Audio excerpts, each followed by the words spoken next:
تازہ ترین ویڈیوز کے لیے چینل کو سبسکرائب کر کے بیل آئیکن اور آل نوٹیفیکیشن پر کلک کریں تاکہ آپ کو ملے ہر اپڈیٹ سب سے پہلے۔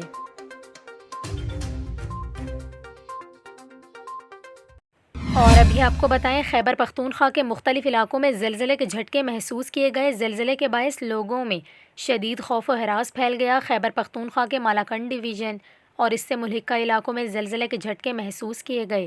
زلزلہ پیما مرکز کے مطابق زلزلے کی شدت ریکٹر اسکیل پر 4.9 ریکارڈ کی گئی اور زلزلے کا مرکز افغانستان اور تاجکستان کے سرحدی علاقے میں 227 کلومیٹر گہرائی میں بتایا جا رہا ہے۔ اس کے علاوہ زلزلے کی شدت اس قدر زیادہ تھی کہ لوگ اپنے گھروں سے باہر نکل آئے اور کلمہ طیبہ اور استغفار کا ورد کرنے لگے۔ زلزلے سے متعدد علاقوں میں کچے مکانات کو نقصان پہنچنے کی اطلاعات ہیں، لیکن کسی بھی قسم کا جانی نقصان یا شدید مالی نقصان نہیں ہوا۔